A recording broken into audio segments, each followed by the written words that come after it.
We're so thankful that you joined us here today.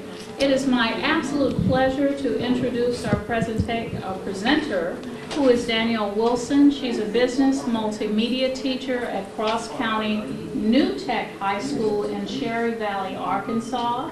She's committed to preparing an educational environment where students work creatively and collaboratively to utilize technical skills and solve real-world problems that coincide with state curriculum standards.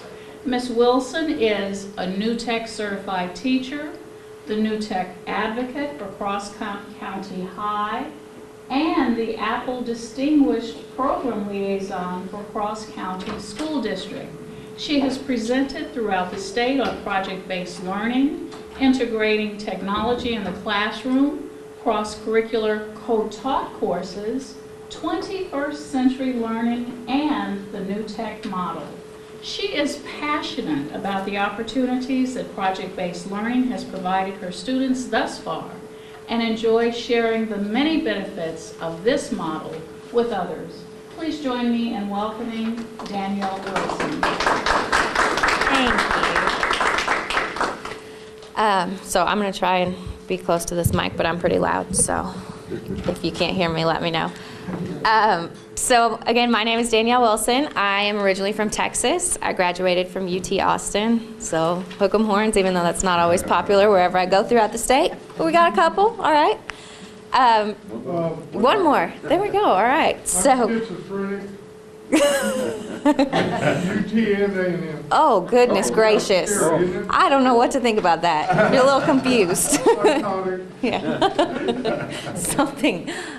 So this is my second year teaching at Cross County High School, and we are a wall-to-wall project-based learning school. So 7 through 12, every single class that they have is project-based learning.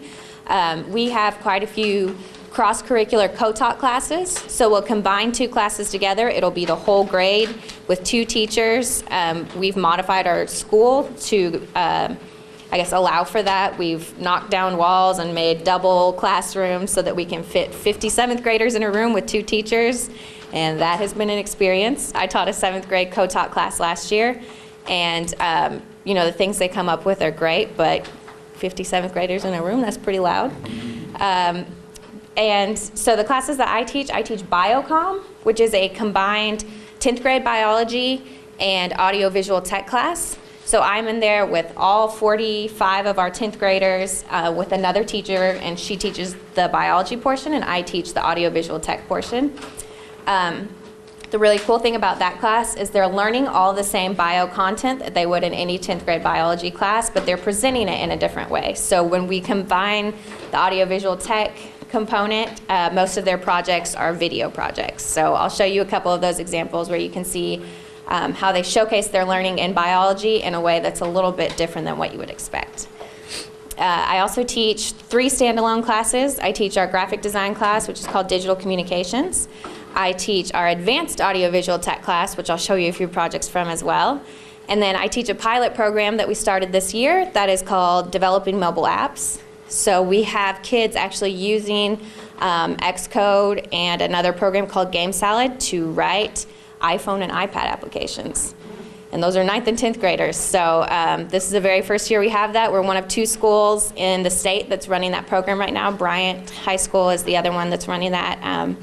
And again, the things they come up with are pretty incredible. So I'm excited to talk to you about this today. Before we get started with all of my spiel, I'm going to start with kind of how we start a project in every class. And so that's how we start with our knows and our need to knows. And you may be familiar with a KWL chart.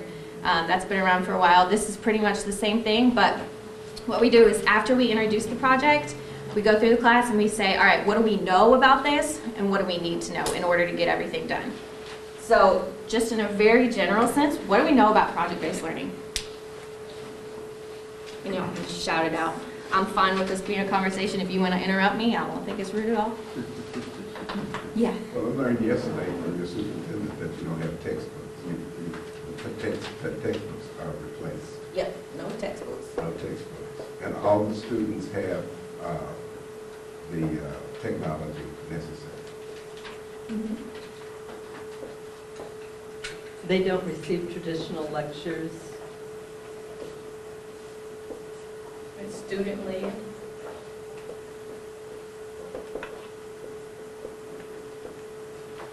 We learned well yesterday. The students know at the beginning what's expected of them for the end.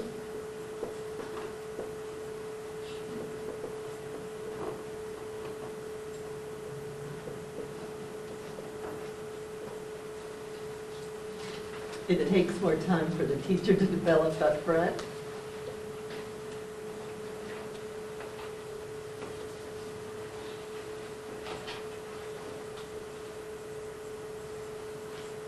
The Excellent teacher is- rubrics are used.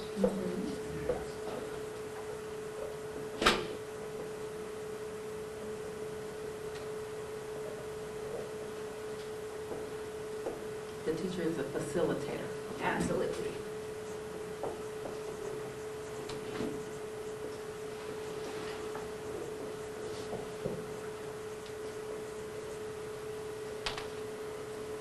Anything else? Even not from yesterday, just in general, when you think of project-based learning, what you think it is. Creative environment that lets you take a problem and offer a solution and communicate that.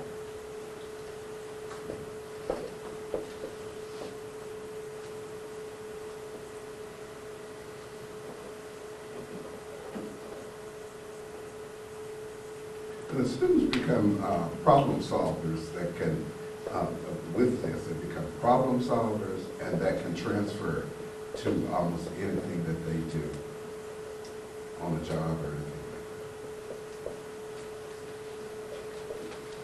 They become good communicators.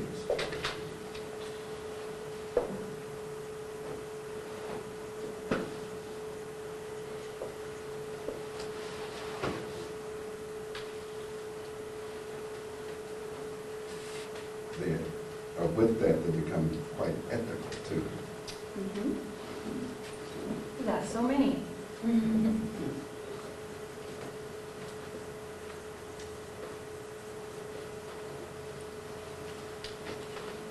All right, that's a pretty solid list. If you can think of anything else, you can interrupt me and I'll add it up here.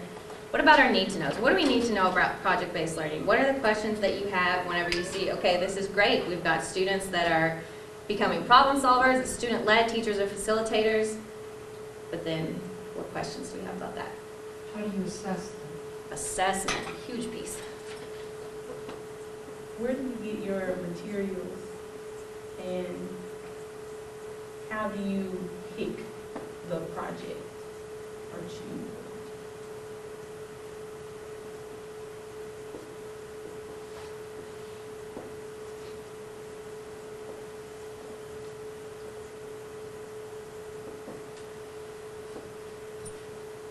Time, What about time?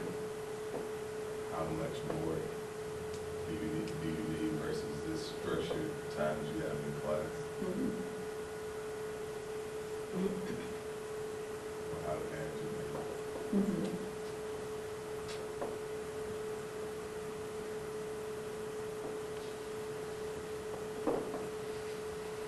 How do you get them engaged in figuring out what they need to know and then learning it and working as a team? I think I said 2 or 3 there.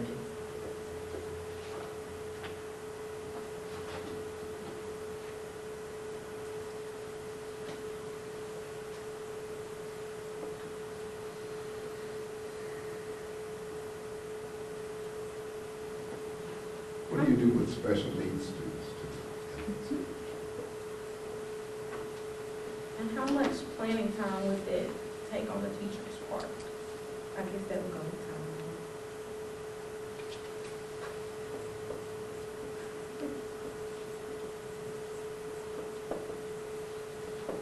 And how do you make the bridge from the traditional classroom to PBL?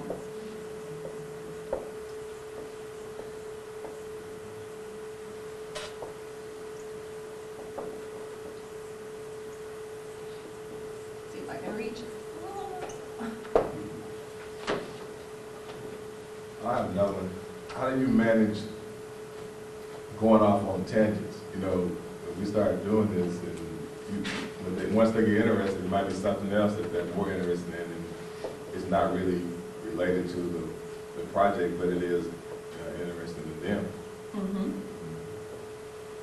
That's the beautiful thing and also the scary thing. Is that you started out and they've got all these ideas and could go anywhere, but then you're like, all right, come back in. All right, and again, if you think of anything, you can write it on your notes there and we can come back to it. Yeah, I'm sorry, classroom management. absolutely. It looks not completely different, but it is a little scary at first. What if some students are absences, repeated absences, even excused ones? We have a big attendance problem in our district, so that's definitely something that we deal with. All right, I think that's a pretty solid starting place, and hopefully we'll answer all those need-to-knows as we progress through this today. So, I believe that Dr. McClure went through this, but I'm just going to refresh it really quick. The critical skills that students need to be successful in life beyond school. So that's the whole point of this, is that we're not just teaching, I'm not just teaching biology content, I'm not just teaching video content. We're trying to say, you know, they can graduate from high school and have a perfect GPA, but they're still not ready to go to college, still not ready to go into the workforce, because there's all these other things that we know kids really need to be able to do in order to be successful. And so these, I guess the 6 things that we came up with, the way that they did this, and again, I apologize if I'm repeating Dr. McClure, I'll speed through this part, but... You're reinforcing. Okay, reinforcing him. So, you know, we talked to business leaders, we talked to administrators, we talked to parents, community members, legislators, we talked to educators from all over the place, and I promise you, anytime that we get a group of people in here, do you want me to? Okay. Anytime that we get a group of people together that knows anything about what they want kids to be able to do, or educators that know how they want to push their kids, we come up with the same answers. So they need to be problem solvers. They need to have a good work ethic. They need to be able to think analytically, collaborate with others, communicate effectively with written communication and oral communication, and they need to be able to utilize technology. And then the question is, okay, we know these are the things that we've said over and over again. Kids need to be able to do these 6 things whenever they come out of high school, but how are we teaching and assessing these? You know, you have work ethic where if you turn in something late, you get 5 points off. That's work ethic because you didn't turn it in on time. But other than that, how are we actually grading all of these things? Because as you know, based on assessments, what gets measured gets done, and what doesn't measure doesn't get done. If it's not a mandated thing, it's not going to be a priority. And so that's kind of the shift that we're making here too, is you have to assess analytical thinking. You have to assess collaboration skills and communication skills. Otherwise, it's just a wonderful thought that you can say, yes, we're going to do group projects, and I hope that you work well together. But if you don't get a grade on how well you work with others, it doesn't really translate. So that's how we stepped into project-based learning. And the model that we have at our school is the New Tech model. And so that is one that has a technology focus where we are a one-to-one laptop school. But project-based learning can work in a very low-tech or no-tech environment. So just because our kids have, you know, each of them has a laptop, you can still do really effective, very engaging projects without the technology piece. So here is something that is pretty interesting. A lot of people think, we've been doing projects for a long time. You know, I start out and I teach the kids about DNA, and then we have a lecture, and then we've got a textbook exercise, and then we have a little peer editing, and at the end they make a DNA model. DNA model, that looks like a project. They made it, and here it is. The difference between that, where you're front-loading all of the information and spitting it out to them, and they're giving it back to you, and then at the end they have a display of, here's what I learned, and you gave it to me for 2 weeks, and here's my culminating project after you gave me all the information. The difference is we're starting out with this entry document that says, here's your project, get started on it. And so they'll work a little bit, and then they'll get stuck, and you'll teach. And they'll work a little bit more, and then they'll get stuck, and you'll teach. So instead of having me say, all right, today we're learning about the structure of DNA, and I stand up there and I lecture, then they fill out a little exit slip so that I know that they got the content for that day, and they turn it in and I check them off. Instead, we're saying, all right, you're going to make a DNA model, ready, go. They start doing research and they say, I don't know what phosphates are. So you say, all right, let's take a step back and I'll do a little workshop on what phosphates are. So all along the way, you're still putting in those little lectures or those little, what we call them workshops now, where you're actually teaching the content, but they're asking you for it. They're saying, I need to know the structure of DNA. I can't move on in my project until you teach it to me. So, today I need to know that before I can move on with my project. So our key components to making this successful is that you've got relevant and engaging projects that are student-centered. One of the things that especially we've struggled with in math is kids saying, when am I going to use this again? What does this have to do with me? Why is this important? Why does this matter? I'm never going to see this again. And so we're making relevant real-world problems that they solve with the state curriculum. The other thing is it has to be authentic.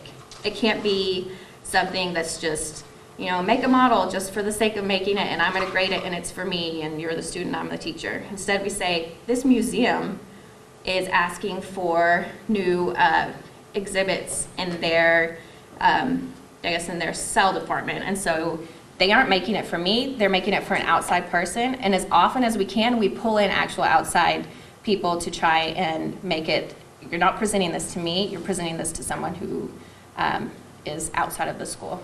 So we try, even if, we're kind of out in the middle of nowhere, we're between two bean fields, so it's hard to get a lot of people out there. So even if it's a coach, and we say, here's the coach, and today he is Dr. So-and-so, and you're presenting your nutrition packet to him. Even if it's someone, if it's an administrator or a community member, having them actually grade on the rubric that we've created instead of me saying, all right, you're turning it into me today, I'm gonna grade it, and this is your grade. Kind of putting that to an outside source. So the project spirals the curriculum. We're still covering all the state standards. When we have to do testing at the end of the semester, we're sure that we've covered everything. We've got student voice and choice. We have an idea of where we want them to end up, but they get to choose how they get there. A lot of times, this will kind of scare teachers in the beginning because they say, all right, I don't know about all those technology things. I don't know how to create a website, and this kid says they want to create a website for this because they think it would be a cool way to present it. The best thing about project-based learning is you don't have to know all of that. They will figure it out, they will teach each other, and also they will find YouTube tutorials, and you can push them along that way. But you don't have to know everything about all the technology pieces or the presentation pieces. Sometimes I have kids, I don't know if any of you have heard of Glogster. I never had. It's some online poster making thing. And she said, can I do this in Glogster? And I was like, I don't know what that is, but I will find out and sure you can. So just write it into the rubric to where I know I can assess that. I have a question. Absolutely. So there are no restrictions on the websites that you can visit in your school district? No. No. We have a very open web policy, and that's part of our school culture. So the 3 tenets of our school culture are trust, respect, and responsibility. And so the kids can have their phones out in class, the kids can listen to music in class, they can visit pretty much any website as long as it's not adult content. And the way that we manage that, and this goes back to the classroom management, is all the kids have their ID card, but it's called a trust card. And so they start at the beginning of the day with their trust card because we're saying, we, at the beginning, trust you. I'm not going to ask you, why are you in the hall? Where are you supposed to be right now? You've got your trust card. That means you can be trusted. If you violate that trust, then I'm going to take your trust card away, and that takes away the privileges. So you can't listen to music in class.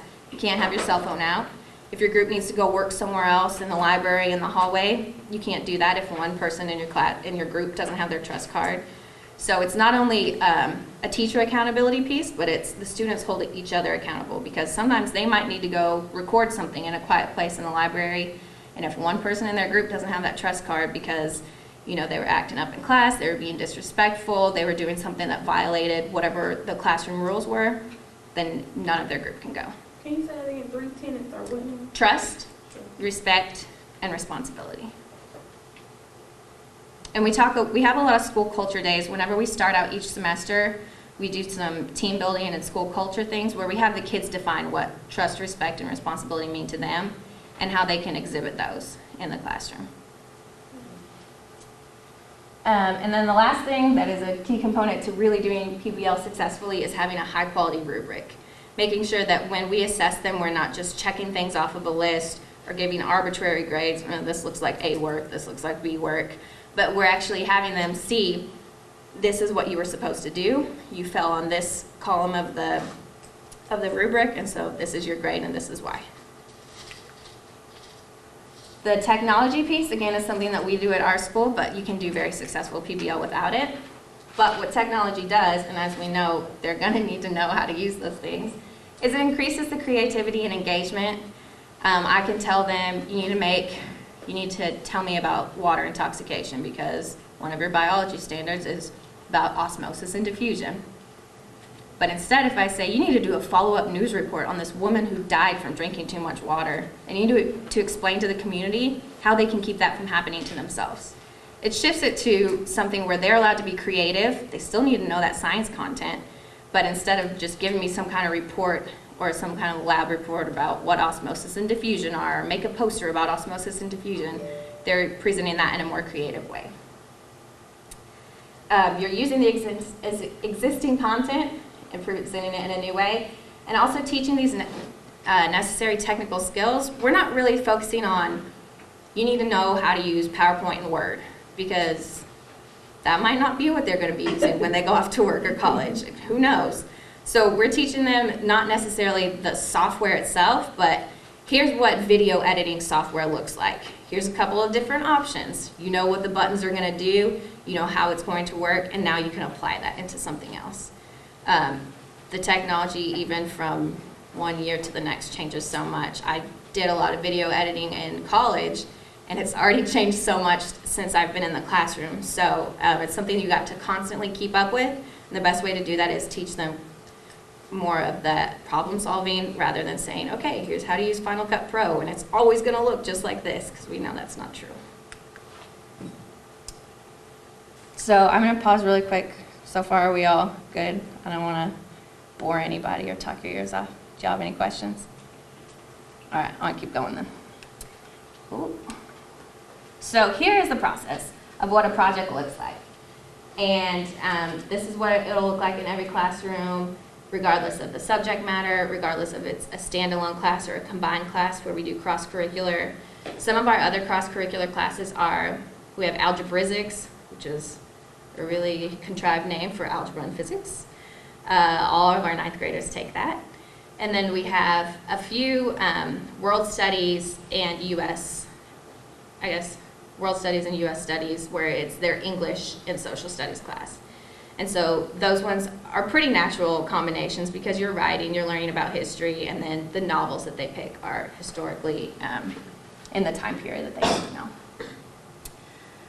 So I'm going to go through all these elements, and the project that I chose to go through is one that we did that's called Hold Your Wee for a Wee.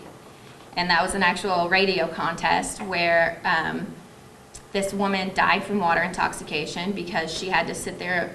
The contest was to drink as much water as you could without going to the bathroom. And she died from water intoxication. Our content standards don't sound that interesting. They're osmosis, diffusion, how water travels through a cell, things like that where you wouldn't necessarily think, all right, this is exciting stuff, osmosis and diffusion. But when you say, someone died from drinking too much water, how can we prevent that from happening again? And how can we let the public know, what happened to her? So we start out with an entry document. It can either be an event. Typically we do an entry event and then an entry document. Sorry, I'm burning up here. Our entry event was that we showed the news report of her death, and then we went through a document that says, Dear investigative reporters, it lets them know what their role is in this project. Since our initial report on Jennifer Strange's death from water intoxication, we have had many requests from the public on how to prevent death or injury from drinking too much water. We need your news team to produce a scientifically accurate news report to explain how the process of osmosis, The processes of osmosis and diffusion in cells can lead to water intoxication and death. We would also like each member of your team to write an official press release from the station so that we can choose the best one to submit to other broadcast and radio news stations to use. I need this for the 5 o'clock broadcast on November 2nd in the form of a playable video, and we look forward to the information that you present. And then it lets them know who their client is, the managing editor of CBS News. So we give them this document, they each get it printed out, and they circle and underline things. They circle things that they know are important, they underline things that they have questions about. That translates directly into a know and need to know. The things that they circle, they put into a know chart. The things that they underline, they put in a need to know chart. And that looks like this. So then they do this as a group. They put their knows and need to knows. They have their problem statement, and then they figure out what their next steps are going to be. Their problem statement says, how can we as, so it defines their role, do whatever it is that they're supposed to do, create a news report, video, and press release, so that, and this is the important piece, what's the point of this? Why are we doing this project? So that they can prevent others from getting water intoxication. So then after they do this in their groups, then we do a class-wide know and need to know, which stays up for the entire project. And we visit the know and need to know chart every single morning. So we'll say, all right, what are our need to knows? Can we cross any of these off and put them on our knows now? And so they can see exactly what they're learning throughout and see how we've changed all of these need to knows into knows. The other great thing about a know and need to know is it gives you a base level of what their knowledge base is. So you might have assumed that from a previous class they already know how to do something that might not have been covered really well. Or you might assume that you're going to have to go over something that they already know. All of these need to knows typically turn into workshops. So that also gives you as a teacher a really good idea of what kinds of materials and activities you need to get ready. Most of them you've already anticipated because you put things in that entry document, you put little breadcrumbs about osmosis, diffusion. Those are things that we're anticipating they're going to need to know because they've never seen that before. So you can already have that planned on the front end and then just kind of, then they ask you for it and you're like, oh, osmosis, diffusion. Good question. So groups. Every single project that we do is a group project in 7th through 12th grade in every single class. So I want you right now to turn to a partner and think about historically in your classroom, either when you were a student or when you were a teacher, what are the issues that we usually have with group projects? And then we'll share out across the board. What did y'all come up with? Well, we came up, because I do this for my senior project class. And my question is, when you're developing your groups, how should you develop them? Because sometimes I think, you have the go-getters, you have the movers and shakers, then you have what I, for lack of a better term, I call it leeches. Yeah. Yep. And so, do you mix them, or I've tried both ways. Like one time I put all my go-getters together and I put the leeches together to see what would happen. And then if you mix them up, normally what happens is, you know who's doing all the work, and the other person, the other people are not. All right. So, And the thing I added was, he's on the second or college level, and I'm on the middle school level, so I have very dependent babies. As well, then I need help. Yep. And so, Yeah. what do you do with those babies? Right. So we've got how do you group students? How do you kind of deal with the go-getters and the leeches? And then also how do you deal with younger kids or just very dependent students who aren't real independent where they just get in a group and start working? So good. Those are both very good. Does anybody over here have something else that y'all came up with? That's basically the same thing. Pretty much it. You always have one that just wants to skate on what everybody else is doing. Right. So you've got one kid that doesn't want to do any work but is going to get the grade for it because it's a group grade. Yep. When I was teaching high school and I tried the group thing, what I did was assign everyone a different task. I put what they were supposed to research at the front where not everybody could see it. One person in the group was a researcher. They were the only one that could have access to the information. They in turn had to bring that research back to a writer, and they would talk with the writer. I had the third student was the presenter, and the presenter couldn't talk to the writer, but he could listen in on the researcher talking to the writer. So you had one person researching, coming back, another person writing it up, and the third person presenting it. And then as we went from one to another, you either switched within the group if you had a group working, or you broke the group up and recombined it with other groups if it wasn't working. So that's, I don't know what you do. Yeah, no, group roles are very important, and then rotating to make sure that everybody gets to do that role at least once. So that is a very good solution to a lot of these problems we have. What else do we come up with? Problems with doing group projects. We always have the know-it-alls. The know-it-alls. They want to do it all themselves. It would be easier if I just did this whole project by myself and didn't have to drag you guys along with me. Yep. I think I have a question, Yeah. and I also may have my answer, I'm not quite sure. Okay. Initially, I was listening to Dr. Cole, and he talked about how the group of students, when Mr. Lynch started talking about division of labor, we had written down how to divide the labor. So is that the responsibility of the instructor, or once they are grouped, is that the responsibility of the group, or is there a leader assigned, or what? It depends. So with our seniors, we can kind of assume that whenever they get into groups, they'll be able to decide who's going to do what. And that is actually their job to decide who's going to do what, because it's not my job to tell them, you're the best at this, you're the best at this, ready, go. With our 7th and 8th graders, we definitely scaffold it a little bit more. It's more, the teacher is the facilitator, definitely in project-based learning, but we've got to release that control gradually. And in middle school levels, last year was the first year that we had 7th graders in project-based learning, and we learned a lot from it, because you can't give 7th graders a project and say, all right, go. They'll sit there and stare at you like, what am I supposed to be doing? So you have to chunk it up very specifically of, today, here's what you're supposed to get done. Here's who's doing what. And then once they see you model that for them, eventually they're going to pick that up on their own. So by second semester, they were deciding who was going to do what in the group, and they were deciding, here's what we're going to get done today. But you cannot expect them to do that at first. And you can't expect them, when you're starting project-based learning, it starts out a little bit more teacher-centered, where you're saying, all right, here's the roles you need to have, and here's what you need to get done, and eventually they take that over. Are there any other? Yeah. I had one more thing. We had written down assessment. We were trying to figure out how does one go about assessing who did what. Right. Okay. Yeah, so for all of our projects, and this is another thing, when we went wall-to-wall project-based learning, we had a lot of feedback from parents who were saying, I don't want my kids working in a group where no matter what, everybody's going to get the same grade. This grade does not reflect what my student did. It reflects, what this kid didn't do. And the way that we combat that is that we do, let's say we're doing a 5-week project, it's not like we're not giving grades along that time period, to where it's just at the end of the 5 weeks they turn in a project and that's your only grade for that whole 5 weeks, because that's scary. It's scary for parents, it's scary for teachers, because you need to know where each student is along that way.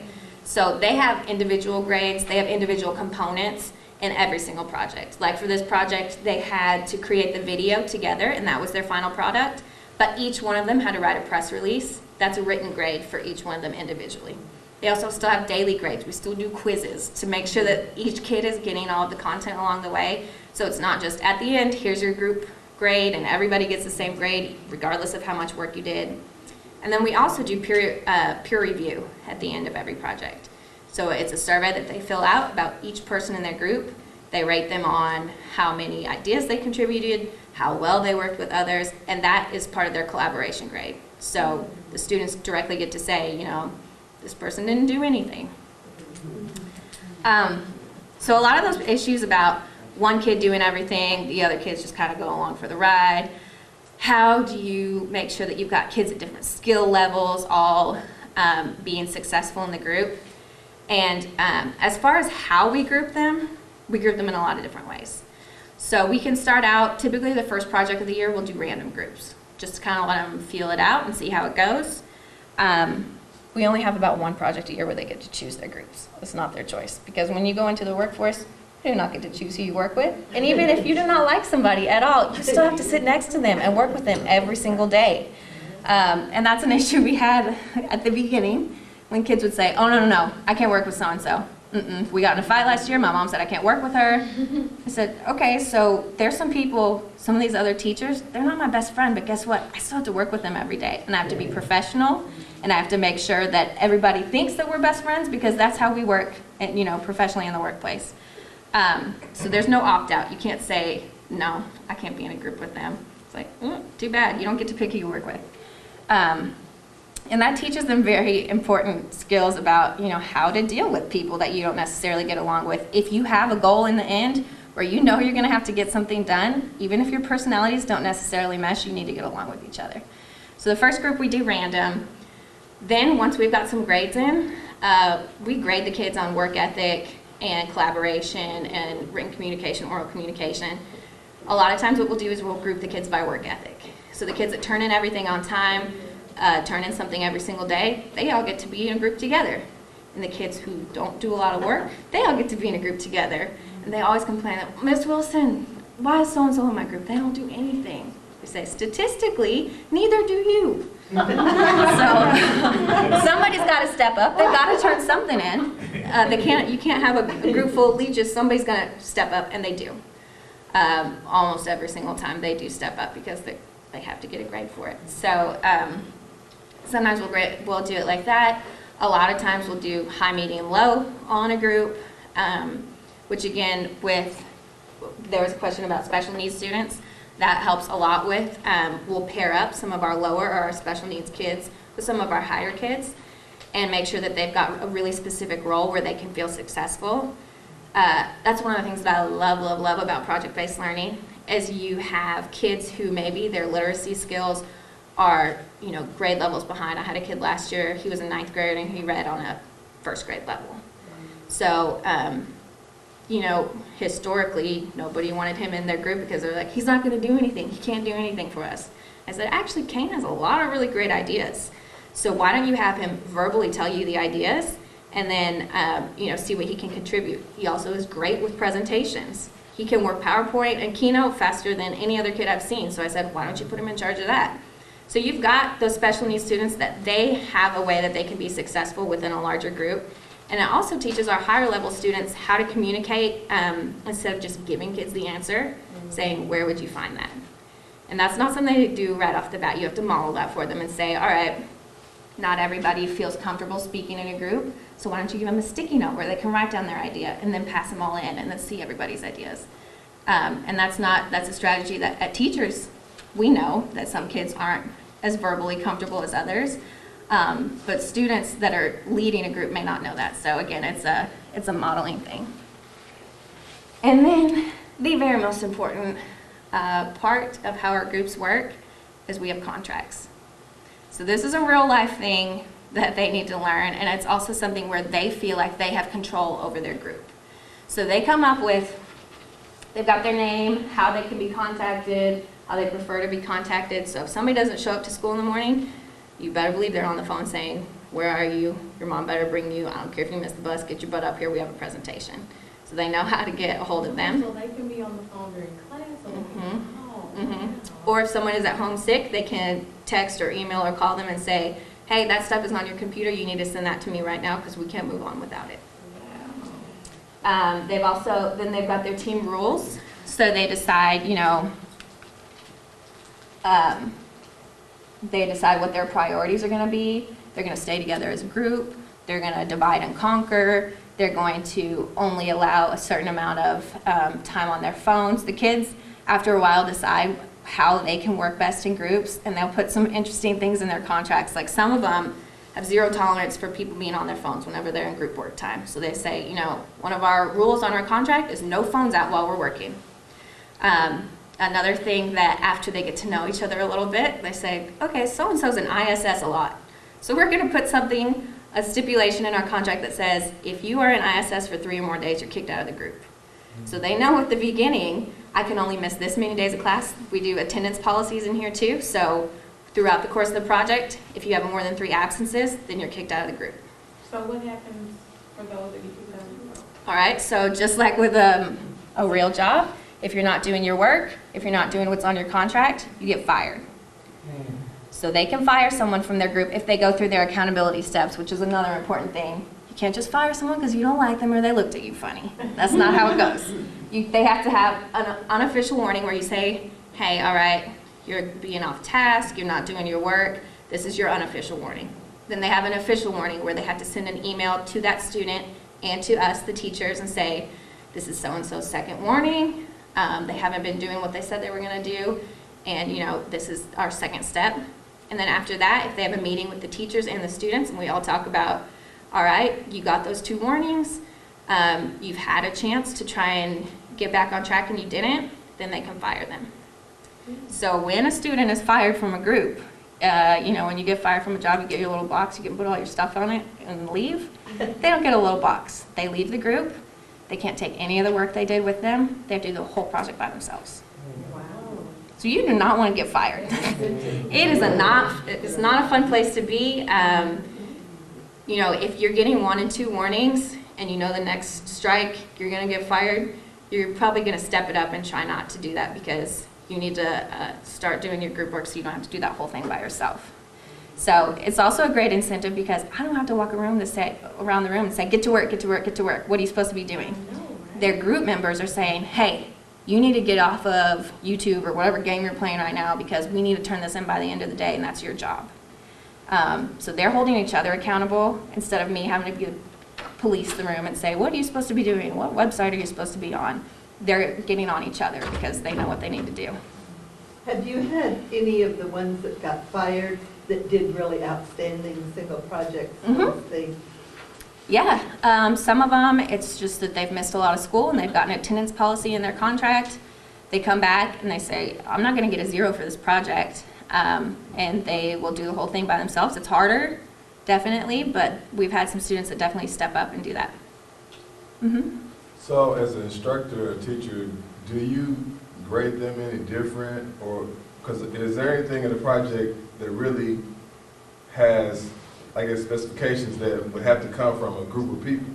So if that individual person did it, then how do you grade that aspect of the project? If it's like you need input from all these people, so I guess as an instructor, you have to grade them different? Any individual components, they're graded separately, and we have checkpoints along the way where it's like, all right, today's lab that we did, you all get an individual grade because you all did that on your own. It's mostly the very final end product that they turn in, that's their group grade, and so they all get the same grade. And the backlash that you typically get of why so-and-so getting an A when they didn't do anything, and I did all of this, and that's my grade that I earned. And we tell them, did you go through any of the steps on your contract? Why are they still in your group if they're not doing anything? So at the end, if that other person that didn't do anything is getting the same grade as them, it's because they weren't kicked out of the group. So for the individual person that did kick out of the group, that would only affect their collaboration grade, because they wouldn't have peer review? No, so it would affect their collaboration grade, and also, they have to do that end product by themselves. So the overall group project He grade. was asking about the grading of the individual. That would Right. affect their For the collaboration purpose- grade. Right, the student who ends up doing the entire project Yes. alone. Yes. How do you account for? How do you grade them Yeah, differently? yeah, right. It's their collaboration grade. And since we are a public charter, we have been able to write into our handbook that we grade, and I've got a slide on it that's at the end, 50% of our grade is content.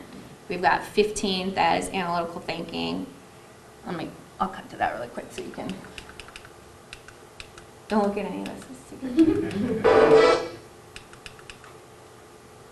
Come on, freezing myself up. Oh, I got something.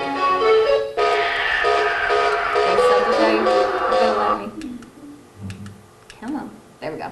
So 50% of our grade is content, 15 is work ethic, 10 is problem solving and analytical thinking, 10% is written communications, 5% is oral, 5% is collaboration, and 5% is media technology. And so their grades are broken down this way, and their parents can go in and see on their grade book, your kid has 50%, they've got 100 in content, because they know the stuff, they do really well on the quizzes, they get all their daily work done, but they've got 60 for collaboration, because they don't know how to work well with others. And whenever they get reviews back from their peers, people are saying that they're either not letting anybody else contribute ideas or that they're not doing anything. So we had some issues, with our high-level students who want to take on the whole project and do it themselves and just say, no, it was easier if I just do it. Their collaboration grade goes down too. But can you get kicked out of the group for wanting to do everything? Or is it, because normally we always think about the negative side of getting kicked out of the group.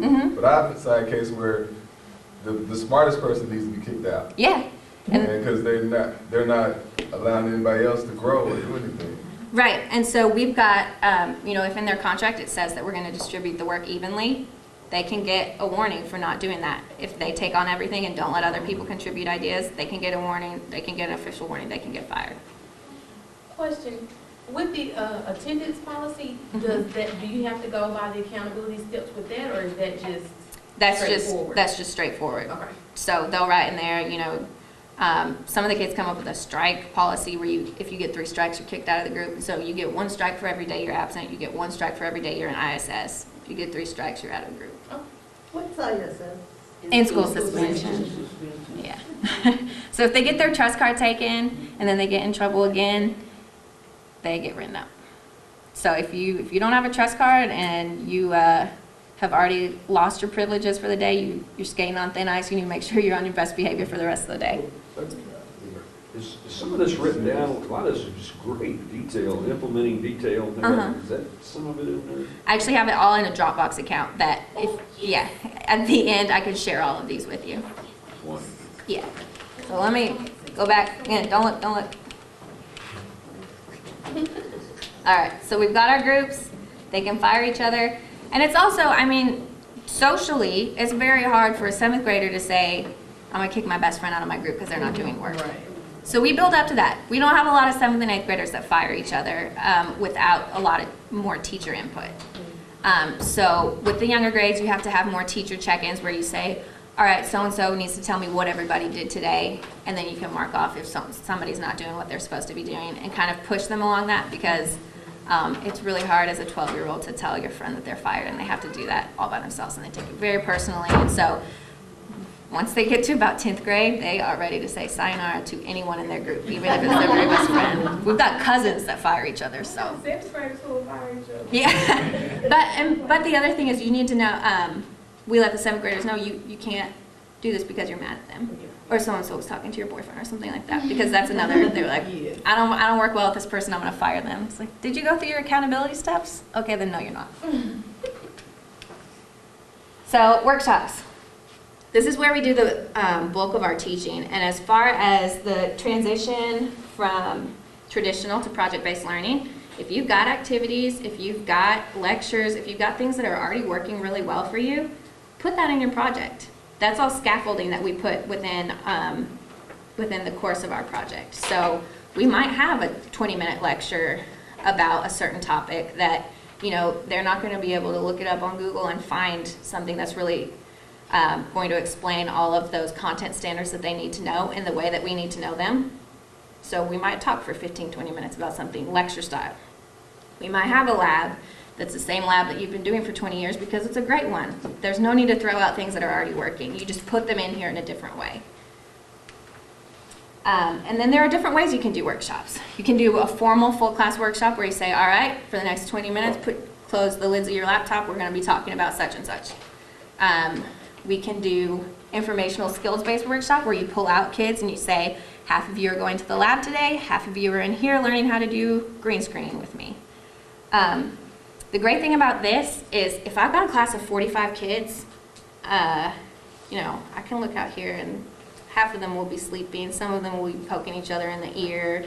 You know, there's the attention span of 45 versus 12 is so different, and the group dynamic is so different. So I can say, I need one person from every group to come across the hall with me. I'm going to do a quick 20-minute workshop about how to do X, Y, and Z. Then you're going to go back and you're going to relay that information to your group. So instead of talking to 45 kids up here and me at the front boring them to death, I can come over here and talk to 12 of them, and then they can go tell their group that information. So what are your other students doing while working on their project? So they're moving along, chugging along with their project. There's different things that they can be working on at all times. That's the other great time is you've got project work time just about every day, and then you chunk it out where you say, all right, now we're going to have a workshop on this at this time, we're going to have a workshop on this at this time. If you're not in the workshop or if it's in between there, you're just working on your project, trying to get to that end goal. So, okay, with the whole trust thing, so you trust them to be in the room alone? Yeah, well, not alone. So we've got 2 teachers in that classroom. Oh, okay. So I'll take out half of them and or 12 of them and the other teacher will be in there. But if not, you know, if I'm doing a standalone class, because I have 3 standalone classes, I'll say, all right, I'm doing a workshop at 9:30 in this front corner. If you feel like you need to know more about linking slides together, come on up. If you don't know, if you feel like you're pretty comfortable with it, keep working. So that's the other thing that's really great is I don't have to repeat things over and over. Those high-level kids don't have to hear me say things over and over that they already know.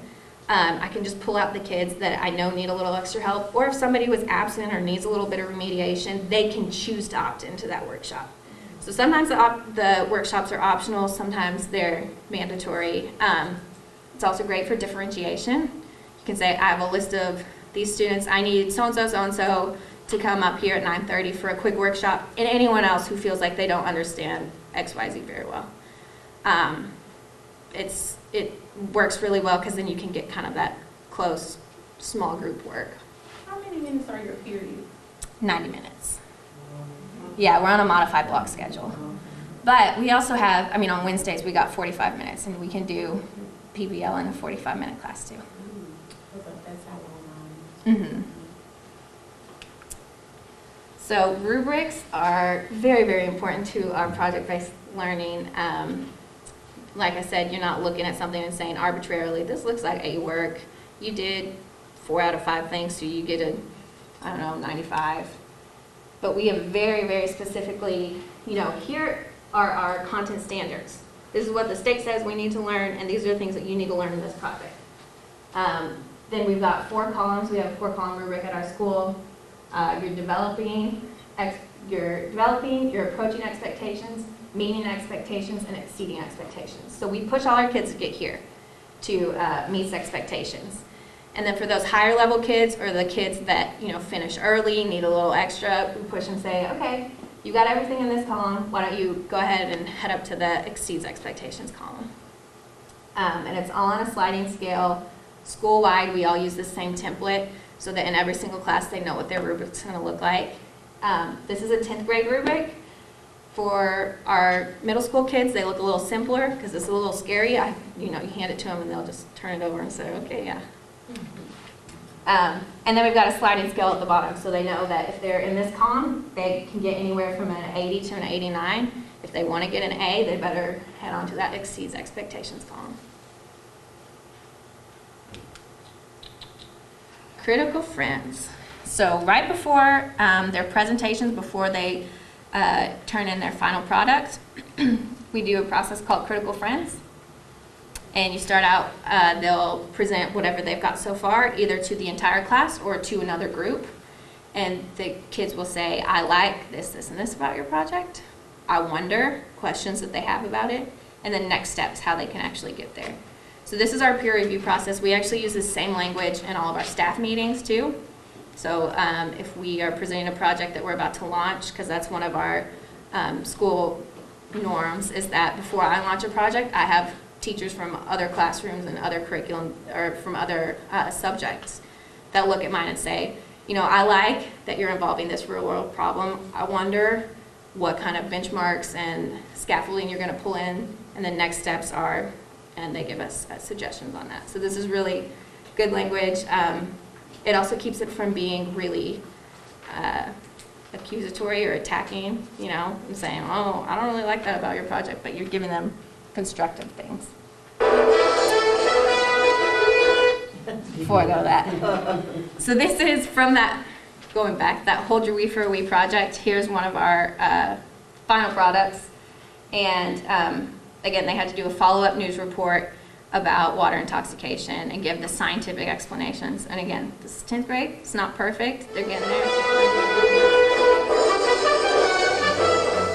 Welcome back to DBS News. We're looking at the following story from a 28-year-old mother. All right, my projector's processing a little slow. Of course, I'm a technology teacher, and this is embarrassing for me. So these are just some of the projects that we've done in that one class biocom. A lot of times we get questions about how long are projects, and that really depends on how many content standards you're trying to cover. The great thing about it is that, as teachers, we know certain things can be chunked together in a way that makes sense, that our pacing guide or whatever our standards are might not be in the right order. And so, for years we've been saying, all right, I'm going to teach this with this because it makes more sense, even though that's not the order it goes in. It's a great thing about doing project-based learning, is that if you come up with a project idea or a situation where you can put things together from different units, teach it where it makes sense. You don't need to go in some order because it's, this is unit 1 and this is unit 2 and this is the order we need to go in. So depending on how many standards you are covering in a particular project, if you've got just a couple, that might be a 2-week project. If you have more than that, we can go up to 5- and 6-week projects if you're covering a lot of standards. But if you're only covering 3 or 4 standards, you do not want that project to take 6 weeks because you will not get through all of your content in the semester that you need to. Here's a project that we did called Night at the Museum. Again, cell part models. That's something pretty traditional that you would teach about all the cell parts and the functions of them, and at the end they would make a model of it. Instead, we give them an entry document at the beginning that says there's a children's museum that needs new exhibits. You're going to use QR codes to give them podcasts, and these QR codes, if you haven't used them before, are a really great tool. You scan it with an app on your phone, and there's a lot of free apps that you can get on just about any smartphone. And it'll pull up a website, video, podcast. So they had to create a podcast that was linked to a QR code that would tell them about this cell part and its function and everything. So then we turned our classroom into a little museum, and we actually had 5th graders from the elementary school who were learning about the same thing come over and visit our museum. So they took iPads and went around and listened to all the different podcasts. It's something that they actually got to do for their class. And then our students had to focus on their target audience. How are you going to make this information simple enough that a 5th grader can understand it? So a lot of times that's something we focus on too. Whenever we tell them whatever their role is, they have to decide, how can I most appropriately relay that information? I think the next one's another video. Is it lagging?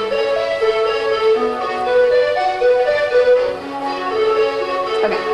So this one they had to create a video for stop motion explaining the cell cycle and how cancer cells are different from regular cells.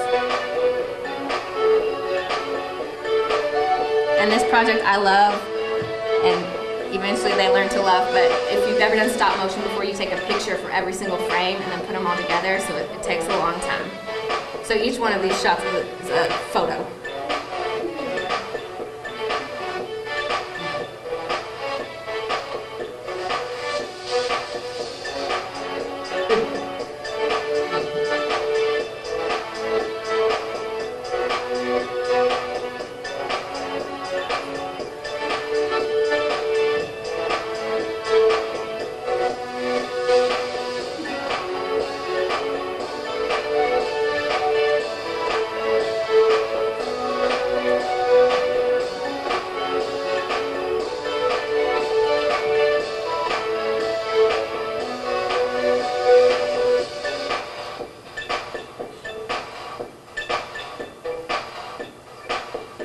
Cotton balls.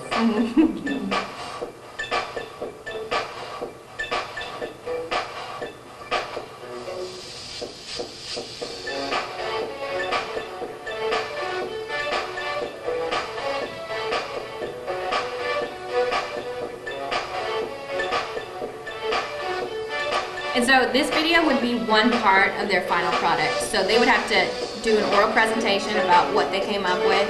They would have to show the video, and then typically, I think for this project, they had a brochure that they had to make with more of the scientific information.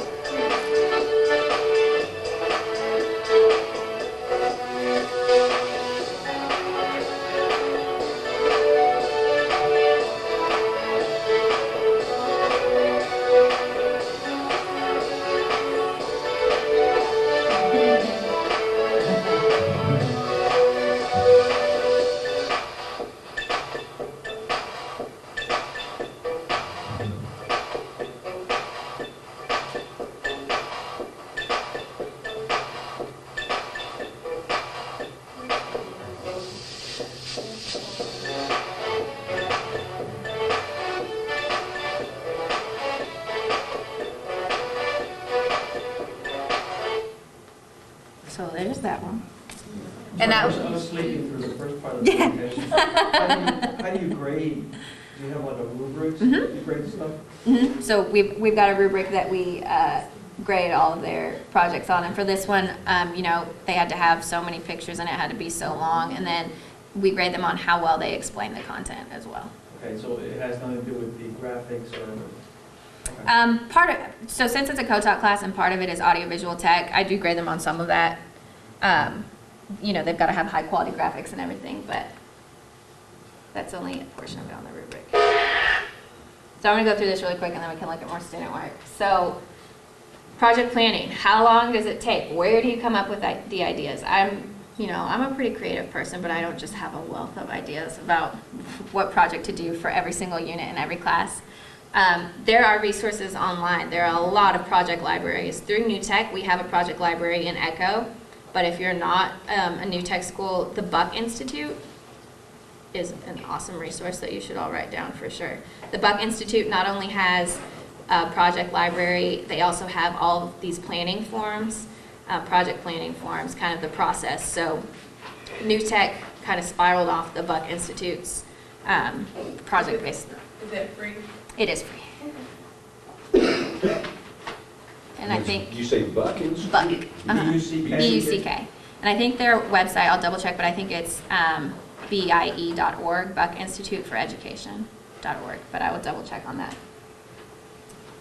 So they've got a wealth of project ideas. You can also, a lot of times we will pick things from current events or from things that are interesting to our students. We did one project that isn't necessarily real world, but it was definitely something that students were interested in. They wanted to do something about zombies. So we thought, okay, how can we do a project about zombies? And we did a pathogen project where we said, what would be the perfect combination of viruses, bacteria, and fungi that you could get? What are the perfect combination of diseases that would make you seem like a zombie? And so that's kind of how their zombie project went. So you either start out with a project idea or with your standards. You can start out either saying, I need to do a project on this content and then go from there, or you can say, I have an idea about this current event and here's how we're going to pull in the standards. So 1 and 2 are interchangeable. Then you outline all the standards that you're going to cover in that project. You decide on the scope of it, depending on how many standards, how long or how short. Kind of if you've got spring break in 3 weeks, you want to make sure that you're putting it in a way where they're not going to be coming back and doing half of their project afterwards. So deciding how long you're going to take. Craft your driving question, which is what problem they're trying to solve, what they're trying to figure out. Map out the project. You want to come up with a kind of skeletal calendar. One of the main things with project-based learning is you really need to be flexible. Sometimes they'll come in and come up with a question that you weren't anticipating on addressing that day, but you've always got to be ready because they can't move on until they have a workshop on something. So you've kind of always got to be ready for that. But you do want to set up a calendar where you say, your rough draft is going to be due on this day, your benchmark number 2 is going to be due on this day, and then their final due date. And then you need to create your rubric and your entry document. The calendar, rubric, and entry document are 3 things that you have to have solidified before you start a project. The workshops, those don't all have to be planned out. All of your activities don't all have to be planned out. But you need to know what that entry document's going to be, where you're going to pique their interest and create your know and need to know. You need to have your rubric so that as they're going through the project, they know what they're working towards. And then you need to have a basic calendar of how long everything is going to take. So yes, it is front heavy on the teacher part. It does take planning to make sure that you've got everything you need to, but then once you launch, you get to be in the middle of things and not have to, have as strict of a structure. So it's definitely worth that. Is there a kind of a Bible for this kind of, Buck Institute. Buck Institute book. You can order from their website, and I want to say it's about $30. And they go through this entire process, and it's what our school model is based on. So at the end of the day, there's always a Bible. Yes, there is. The Buck Institute book, which is a toolkit that'll take you through all of this. So again, the way we're able to do this is with our trust, respect, and responsibility. That's kind of how we can manage things. Again, it takes a lot of the pressure off of the teacher to be policeman, and you've got kids that are holding each other accountable because they know they've got to get something done. We touched on these earlier. This is what we actually grade them on. And when their parents log into their grade book, they can see how they're doing in these school-wide learning outcomes for each class and across the board. So they can see, all right, my kid's doing really great in content, but their work ethic grade across the board is really low. So, they're not turning things in on time. They're not showing up to school or doing their daily assignments the way that they need to. And so that's something that's been really effective, especially for parent-teacher conferences. You can come in and say, all right, look, here's their grade for their content. They're really solid in it. Their collaboration grade, not so great. This is what they need to be working on. And so we actually have rubrics for our school-wide learning outcomes as well. So across the board, if they're giving a presentation, we have one oral communications rubric that we're going to use for all of our classes. So they know if they're walking into a math class and they're presenting a poster about the Pythagorean theorem, they're going to be graded the same as if they're doing a speech in their English class. We're expecting the same things from them. That's another one of our rubrics. And again, I have all of those in Dropbox that I can share with you guys. So, need to make sure that I address these and then I'll take some questions. But how do you assess? Did we cover that? Yeah, you've got your individual grades, you've got your group grades, you break it down. Where do the materials and ideas come from? There are some online resources, also just, we do a lot of back and forth of I'll go up to one of my coworkers or a friend or something and say, hey, I need to cover typography in my graphic design class. It's all about different types of fonts. What could I do for that? And then we just kind of shoot ideas back and forth. So you don't have to be the most creative person in the world. There are ideas that are already out there. And then also we spiral a lot from student interest and current events. How much more time does it take? How do you deal with time management? It is more front heavy on the teacher's part. But as far as how much more time it takes in the class, we do projects, back to back. So there's not downtime between projects. So we start a project, they do their presentations, they do their reflections on it, and then the next day we're launching a new one. So it's not like a 2-week project, then I'm going to teach you things for 2 weeks, and then you're going to do another project. It's just back to back. This is how we do everything. How do we get students engaged and working well in teams? Do we answer that? Do you still have any questions about that? The engagement piece, when they're given a lot more freedom, it typically kind of brings that engagement, and that's not something that we really have an issue with. You're coming up with things where they're going to be producing something that's real creative. They have a lot of choice in it. They have a lot of voice in it. So they can, the engagement piece is just kind of built in to project-based learning. And as far as working in teams, we've got those contracts. So they're holding each other accountable. They have to sign it and say, I agree to this. Everybody came up with this. We're solid. If you don't, you're going to get fired, just like real life. Special needs students, differentiation and project-based learning is built in with those workshops, with grouping, with different pull-out groups.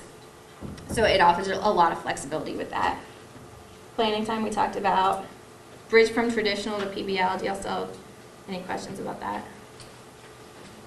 I have a question about that. Okay, I was going to say, I'll get through all these and then we can ask questions too. Well, I know Mr. McClure was saying that you all started with one project per 9 weeks. Mm-hmm. So is that kind of how you kind of started or whatever? Yeah, so before we switched to new tech, we did more Buck Institute type projects, and it wasn't for every single unit for every single class. Are you asking about timing or about? Well, yeah, because, just a minute ago you said you go back to that. Mm-hmm. So kind of when you first started. Building into that? Yeah. So if you want to take project-based learning and do it in your classroom next month or next year, you don't have to do back-to-back-to-back projects. You can start out with saying, I want to do a project on this one unit, and then we're going to do traditional teaching for the other units. You can definitely do that. So just pick a unit that you think you either have a really good topic or something that really will pique their interest, and that's where I would start. Yeah, I would start just planning one for one unit. Also, on the bridging, how do you sell the administration on, hey, we don't need the book, we're going to do project-based learning, where they're telling you, you have to use this book, you have to use these worksheets from this book. So how do you sell the administration on, hey, I don't want to use this book? Yeah. That's a good question. We have a very supportive administration, so I feel like as a teacher I'm very, very blessed to be where I am because they are 100% behind us on this and don't push the books, don't push the state tests as much as a lot of other administrations do. As far as the book stuff goes, I mean, you can still have them read certain things out of textbooks and everything, but just kind of explain that that's not really where they're headed, you know? Like, where in the workplace are they going to be handed a book and have to do problems out of it? And mandatory that they buy it. yeah, yeah, I know, there's a lot of money tied up in it, so that's the other issue with textbooks there. Yes. And my question is about a class day or a class week for a student. Yeah, How many projects do we deal with, say, in a week or in a day for a student? they've got a project in every single class throughout the day. So they have 4 classes a day. I mean, if they've got athletics, they're not doing projects, you know. But in their math class, they're doing projects. In their science class, they're doing projects. In their English class, they're doing projects. And so they've got concurrent projects going on at the same time With different groups. with different groups. That's the got mentioned in it. Okay. Don't get burnt out. I was just gonna ask that, do the students ever say, I I don't want think to I do would it? get burnt out. Yeah. No, I mean, it's, Project after project after- yes and no. The first year, when they didn't really understand that we were doing back-to-back projects, like in all of their classes, they were like, we just finished a project, why do we have to do another one? Or, I have 2 other projects going on, why do I have to have one in this class? Once you kind of shift it to where they know that that's the norm and that's how our school's gonna run, you know, they don't get burnt out as much. But again, if you're implementing this slowly, you don't need to do back-to-back-to-back projects. Pick a unit that you have a really good project idea for. Just do 1 unit in a project, and then you can go back to some traditional teaching, and then maybe in another month, do another project. You can also do shorter projects, so.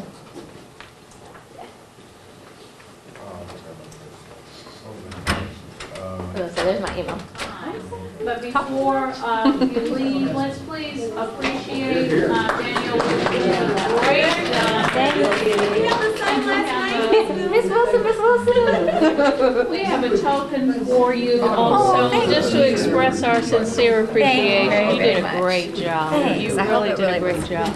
There's one other thing, sorry y'all, I'm gonna put up here. Our YouTube page has a lot more of our student work, and so that's YouTube/Cross County School.